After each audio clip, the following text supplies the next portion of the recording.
Hola, soc Nefur, estic presentant The Glacier Song podcast. Creo música a través dels sons de les glaceres d'Islàndia i la meva veu com a únics instruments. Canto i utilitzo la meva energia sexual com a poder creatiu i com a brúixola per crear una vida pròpia, construint i deconstruint estructures de llibertat i definicions d'amor i intimitat.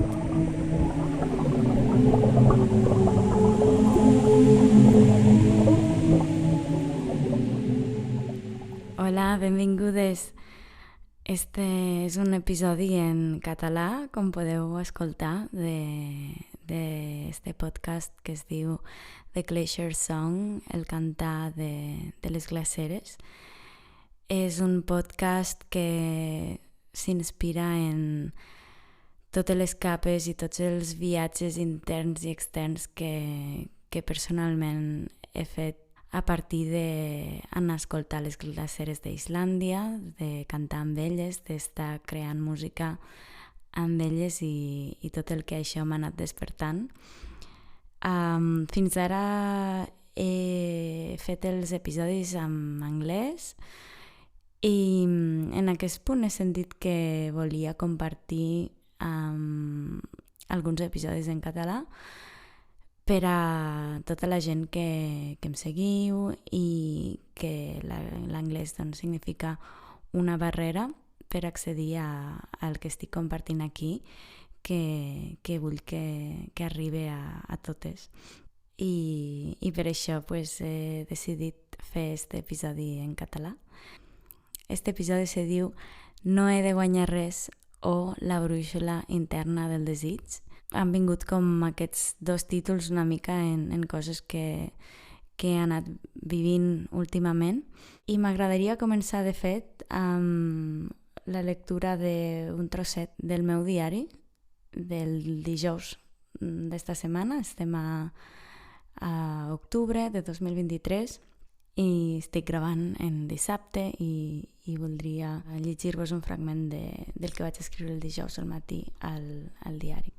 Bon dia des del terrat de casa. És dijous, 11 del matí i estic sagnant. Avui m'he despertat en una sensació molt bonica, de molt d'amor. He sentit que sóc molt estimada i desitjada, que sóc perfecta, que no cal fer, que tot és i tot està fet. I per tant, este matí me'l regalo. Me'l regalo per ser guiada per Venus, per a la integració, per al descans, per a l'escolta, per a la reflexió. I m'adono que, de fet, això també és part de la feina, per a que el que pugui donar pugui néixer del desig i no de la BD. I llavors hi ha totes aquestes veus. Són totes les veus que parlen des de la temor al què passarà demà, perquè avui sempre està tot bé. Són veus que et diuen que així no et pots guanyar la vida. Però és que ja la tinc guanyada, la vida. Ja la tinc, la vida. Ja és. No he de guanyar res. No he de guanyar res. Ja he guanyat. Ja he guanyat. Estic viva, estic experimentant el meu camí evolutiu i cada vegada m'apropo més al meu ésser més autèntic. Pelant capes i més capes de condicionament social, de com han de ser les coses i de com s'ha de viure. Dins meu tinc totes les respostes. Escoltant venen totes les respostes. Escoltant a la natura m'escolto a mi mateixa, perquè jo sóc la natura. Escoltant la natura, escoltant el meu desig, escoltant el meu cos, escoltant la divinitat, que ve a ser una mica tot el mateix, accepto i abraço la meva energia femenina, tan mal integrada en la nostra societat que es mou alimentada només per impulsos masculins de fer, d'aconseguir i de guanyar. Necessitem l'equilibri entre aquestes dues energies i em convido a escoltar en quin moment pulsa cadascuna i quan pulsen juntes. Perquè quan pulsen juntes és quan surt la màgia i es crea un batec de vida exuberant, joiós, de l'alegria de viure més magnífica, més expressiva i més àmplia. Avui, 5 d'octubre de 2023, a ulls de la nostra societat capitalista, productiva i patriarcal, no faig res. Avui, sense fer res, se fan moltes coses. Se mouen coses, com els moviments interns de la Terra que necessiten aquella calma, aquella humilitat, aquella foscor, aquell repòs i aquella certesa, perquè un dia, el dia que sigui, sortigue un bolet. Això és el que vaig escriure aquest dijous passat al diari. Va ser un moment en què vaig sentir que no calia fer res, que calia simplement estar, gaudir, descansar, i m'ho vaig permetre. I sobretot me va quedar esta frase de no he de guanyar res. No he de guanyar res. Ja tinc la vida, ja ho tinc guanyat. I si me n'adono de que no he de guanyar res, també me n'adono de que no he de competir, perquè quan guanyem és perquè estem competint. I si me n'adono de que no he de competir, me n'adono de que no m'he de comparar, perquè quan m'estic competint m'estic comparant amb els altres. Llavors això va ser un moment també d'integrar això, d'acceptar-ho, de sentir també com una lleugeresa, no? És que no he d'estar corrent darrere de res. I just el dia abans d'aquest 5 d'octubre m'havien comunicat que no havia guanyat uns premis als quals me vaig presentar com a dona músic al Regne Unit. I bé, eren uns premis en els que sentia que encaixava molt bé i que em feien il·lusió. I sempre que et diuen que no et donen aquell premi o que no et donen aquella beca o que no et donen aquella oportunitat, que és algo al que els artistes estem contínuament exposats.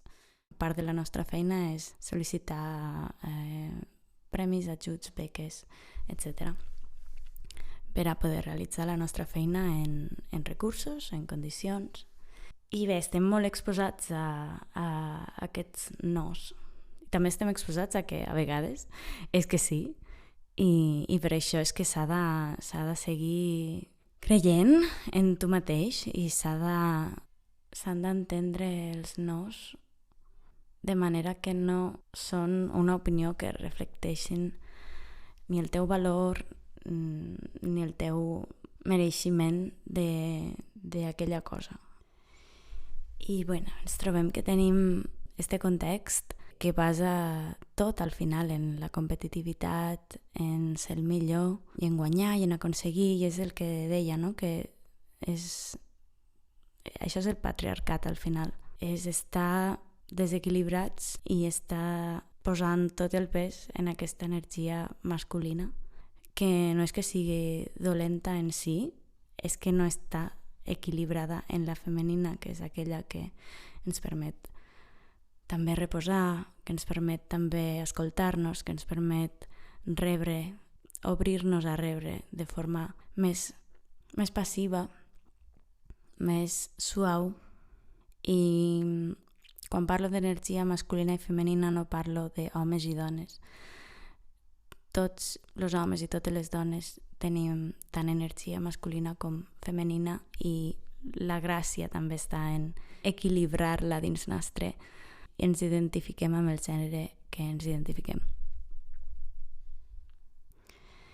Llavors aquí ve ara com me puc connectar en aquesta energia femenina si no vaig a guanyar tota l'estona. I la resposta, o una de les respostes per a mi, és connectar amb la teua brúixola interna del desig. És algo que, sobretot en l'últim any, he estat experimentant i és algo en lo que vull treballar cada vegada més. I aquesta brúixola interna és connectar amb el teu instint que et diu per aquí sí, per aquí no, això ara sí, això ara no, de manera que tu tens les respostes dins teu, si t'escoltes, i tot això és una pràctica. I és una pràctica també de saber tenir cura de nosaltres mateixes, de saber el que el nostre cos necessita en cada moment, de saber maternar-nos, de saber paternar-nos, de tenir el poder de saber aquestes respostes. I connectem en esta brúixola interna del desig, l'alumeno del desig també perquè partix de l'energia sexual, que és l'energia que ens connecta en aquest instint del que volem, el que no, a nivell instintiu i no només a nivell de sexualitat en un sentit com més reduït, sinó en un sentit molt ampli de qualsevol cosa que t'apeteix o no t'apeteix és un reflexe d'esta energia sexual expressant-se i guiant-te, no? Com aquest fent de brúixola. Per això jo entenc aquesta energia com una brúixola. El desig és una pulsió de vida, és allò que patega, és allò que et fa moure, que et fa avançar, però que et fa avançar no per guanyar, sinó que et fa avançar per plaer, perquè gaudeixes del que fas, perquè gaudeixes del que comparteixes, del que dius, perquè gaudeixes de menjar-te una massana, perquè gaudeixes de banyar-te al mar, perquè gaudeixes d'escriure un poema, perquè gaudeixes d'escoltar una cançó, perquè gaudeixes de compartir allò que saps. El desig te fa avançar perquè gaudeixes, no perquè hagis de guanyar. I és molt interessant, de fet, perquè tens una sensació de guanyar, tens una sensació de que guanyes, però que te la pots donar tu mateixa, no te l'ha de donar ningú des de fora. Perquè al satisfer el teu plaer, tu estàs guanyant. I a la vegada estan guanyant les persones que estan al teu voltant i amb les que tu comparteixes el teu desig, sigui quin sigui en l'àmbit que sigui. I aquesta pulsió de vida, que surt d'esta energia sexual, és l'energia que regna a la naturalesa, l'energia que fa que la naturalesa estigui viva, que canvie, que també avance, que es transforme, que passe per totes les seues etapes i colors. Llavors aquesta pulsió, que és aquest batec de la naturalesa mateix, clar, nosaltres també el tenim perquè som part de la naturalesa i està connectada amb el nostre cos com a part d'esta naturalesa i també amb el cor, perquè quan es mouen aquests desitjos des d'aquesta brúixola interna de l'instint, aquests desitjos se connecten amb el que volem des d'una manera molt autèntica i molt sincera en nosaltres mateixes. Llavors hem de també com anar afinant aquesta capacitat de la sinceritat del nostre cor, de què és el que este cor desitja, què és el que este cor té ganes de fer en esta vida, i això et connecta en una certesa també, en una certesa en allò que fas, una certesa de saber que estàs al camí correcte perquè tu ho sents, perquè tu ho vius, perquè tu ho bategues i no necessàriament perquè t'ho digui ningú. Esta brúixola interna també em sembla molt interessant quan no ens trobem bé, no? Per exemple, quan te baixen les defenses, quan tens, jo què sé, m'ha passat 2 cops enguany en un cas el mateix dia del concert trobar-me bastant fatal, en febre, i en l'altre en un concert recent de trobar-me bastant malament el dia anterior, tot i que després el dia següent ja em vaig trobar bé, però crec que la clau està també en no m'estic trobant bé, que és el que el meu cos m'està demanant, saber-lo escoltar i amb aquesta brúixola saber cuidar-te, saber què és el que et convé. Potser et convé descans, potser necessites un bany d'aigua calenta, potser necessites un te, potser necessites tot això, potser necessites caminar, potser necessites un ibuprofeno, potser necessites menjar fruita, potser necessites menjar xocolata, no ho sé, però tu ho saps, el teu cos ho sap. I de vegades sí que si no trobem aquestes respostes, és lògic, és recomanable buscar respostes a l'exterior en altres persones que potser són experts en el que sigui, però si ens escoltem i trobem la resposta i l'experimentem i veiem com reacciona el nostre cos, doncs llavors tenim aquest poder de poder tenir cura de nosaltres mateixes i així de fet poder, en el meu cas, poder cantar, poder estar disponible per a fer un concert quan ho necessito. És possible que hi hagi persones que no entenguen molt bé això de la brúixola interna si no ho estan vivint elles mateixes. Si elles mateixes sempre busquen l'autoritat a fora del que han de fer davant d'una situació, de què necessiten si el seu cos se troba malament. Llavors, pot ser que hi hagi gent del nostre voltant que no entengui aquesta autoritat interna que nosaltres tenim perquè encara no l'han acceptat, aquesta autoritat interna en elles mateixes. Però, des de la meva experiència, jo invitaria a tothom a practicar, a escoltar-se, a practicar, cuidar-se des del saber també que cadascú necessita una cosa diferent i saber també que els experts en nosaltres mateixes som nosaltres mateixes en primera instància. Si necessitem ajuda o autoritat externa en algun moment, la demanarem, però en el moment en què ens escoltem i sabem allò que necessitem, tenim el poder de donar-nos allò que necessitem. És algo que ens fa persones soberanes al final i que ens fa ser independents i que ens encamina a ser creadores de la nostra pròpia vida. Amb el concert primer que us comentava va ser a Menorca, el que vaig estar en febre, i va ser una experiència molt curiosa perquè, a veure, jo tenia l'opció de no fer el concert perquè els organitzadors doncs, ja van veure que no em trobava bé, però jo vaig sentir, a veure, recomano molt a la gent que no es troba bé i sentir que no té ganes de fer una cosa, òbviament que no la faci si hi ha aquesta possibilitat, però jo vaig sentir que tot i no trobant-me bé, tenia el desig de fer aquell concert i estava al camerino d'allà de Fornells preparant-me i vaig decidir posar-me a ballar, posar-me música dels anys 90 que em fa ballar d'una manera molt sensual, mirant-me a l'espill amb la intenció de seduir-me, amb la intenció de pujar la meva energia i dir-vos que va funcionar moltíssim, que aquesta pràctica de ballar 10-15 minuts en aquesta energia sensual és un superpoder activar aquesta energia sensual que tenim. És un superpoder perquè activa la vitalitat, activa la vida, activa el batec, activa el desig, activa la connexió. I vaig fer un concert que ningú hagués dit que estava dolenta, que no em trobava bé. Vaig fer un concert amb molta energia.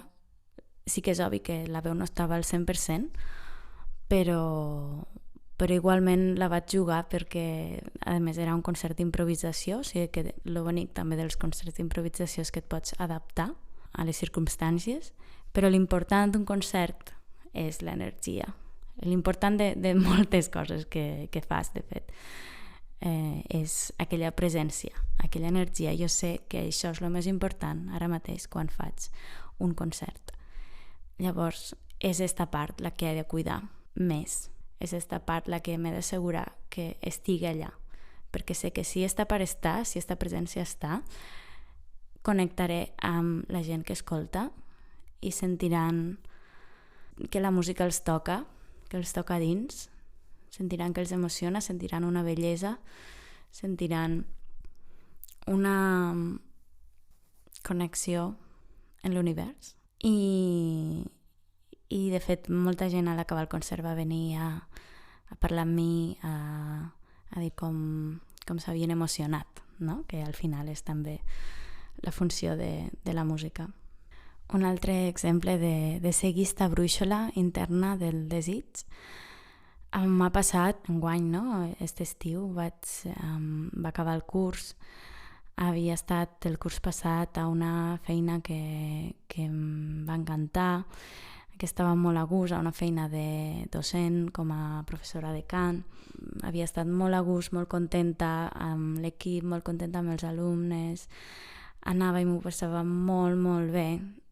I quan va acabar el curs i pensant en el curs següent, vaig sentir simplement que la meva brúixola interna em dia que el curs següent no anava per aquí, que el curs següent hi havia alguna altra cosa. I clar, em va semblar difícil també seguir l'instint perquè sí, no? Sempre mirem de buscar una justificació racional, mental. I sí que és cert que hi ha unes raons, no? De fet, hi ha unes raons perquè enguany m'estic centrant en composar, acabar de composar el meu segon disc aquesta tardor i els mesos, la primera meitat de 2024 estaré preparant el directe audiovisual en col·laboradores internacionals i estaré viatjant i vull passar temporades a l'estranger i tinc aquest desig i bé, clar, no era compatible una cosa amb l'altra, però dir-vos això que és una cosa que va venir d'aquest impuls, d'aquesta brúixola interna que et diu per aquí sí, per aquí no, per aquí ara sí, per aquí ara no, perquè també crec que és molt important estar obertes a que les coses van canviant, es van transformant, almenys en la meva experiència, i ara potser vols, potser toca, potser sents d'experimentar una cosa i després potser ja no. I estar obertes, estar disponibles a tot això és el que ens permet també estar obertes a aquesta energia, estar obertes a aquest instint, estar connectades en aquesta brúixola. I clar, també et suposa una certa inseguretat el deixar una feina i dir no, és que deixo aquesta feina però tampoc agafaré una altra feina. Estaré dedicant-me a la meva creativitat, estaré dedicant-me a crear, estaré dedicant-me a fer concerts, estaré dedicant-me de ple a la meva pràctica artística i també era arriscat, i ho és, però és aquesta confiança, és també obrir-te a confiar, i crec que de moment està donant bons resultats. Estic contenta, ara comencem l'octubre, tinc 5 concerts programats aquest octubre, crec que això no m'havia passat mai. Octubre és el mes que havíem de començar el curs altra vegada i no sé com continuarà, però de moment comença bé en esta nova dinàmica que la meva brúixola m'ha inspirat a seguir. Si esteu per les Terres de l'Ebre este octubre, us animo a que mireu el meu Instagram, Neformusic, on estaran publicades les dates de concert. Són concerts als festivals Artèria de Tortosa, als encontres aproximatius de postpoesia a l'Opati, a Amposta, i als orígens de la Ràpita, en diferents espectacles, diferents formats, alguns d'ells en ballarins, i us animo a que vinguéssiu si esteu per aquí. Un altre anunci que em fa molta il·lusió fer i que el faig en exclusiva per a les persones que esteu escoltant este podcast abans de publicar-ho a xarxes és un nou espai online que oferiré a partir del mes de novembre, que té molt a veure amb tot això, té molt a veure amb la brúixola interna, té molt a veure amb connectar amb aquest instint, i serà un espai online per connectar amb la vostra brúixola interna, amb el vostre instint, a partir de la veu, a partir de l'exploració corporal, a partir de la connexió amb la vostra energia sexual. I estaré superfeliç de guiar sessions, tallers online on treballar i activar tot això. També concerts online amb música creada a partir d'aquest instint i que en escoltar-la també connectem en aquest lloc, en aquesta font de creativitat i d'espontaneïtat, i també inclourà una comunitat online de Telegram per a com fer xup-xup, fer una miqueta de caldo de cultiu tots i totes juntes, i un podcast exclusiu per a vosaltres, per a les persones que formeu part d'aquest espai que se diu Instint. Per a les persones que formareu part d'Instint també tindreu un podcast que serà curtet i serà sobre com estic creant el meu nou àlbum, behind the scenes, no? Com estic creant el meu nou àlbum amb els sons de les glaceres d'Islàndia, i com estic avançant cada mes, què és el que estic fent, en quines coses, en quins bloquejos me trobo o en quines inspiracions me trobo de cara a aquest procés creatiu específic que estic fent. Així que estigueu atentes i molt pronte sabreu una miqueta més d'Instint i us animo a formar-ne part. I res, espero que hagueu gaudit d'aquest episodi de podcast, que alguna cosa us hagi inspirat, us hagi fet reflexionar, us hagi animat a pensar, a canviar, a sentir, a voler connectar en esta brúixola, a relaxar l'energia masculina de guanyar si també la teniu. I vos animo també, si teniu un mínim coneixement de l'anglès, a escoltar els altres episodis. La idea és anar combinant, alguns en català, alguns en anglès. Cada episodi és diferent, no faig una traducció de cada episodi, sinó que els que són en català i parlen d'una cosa, els que són en anglès i parlen d'una altra, encara que són temàtiques que estan connectades i que van una mica sobre el mateix tema, i que són coses que han nascut en mi a partir d'esta experiència d'escoltar les glaceres d'Islàndia. Vos animo també a compartir, si us ha inspirat, si us ha agradat este podcast, este episodi, a compartir en les vostres amistats. Ho faig des d'un lloc de plaer, de desig, no d'ABD, i amb tota l'obertura i la generositat de dedicar esta part del meu temps a compartir el meu procés, per a que també pugui inspirar altres persones a fer processos de vida autèntics i alineats i apassionats. Així que gràcies per escoltar i fins la propera.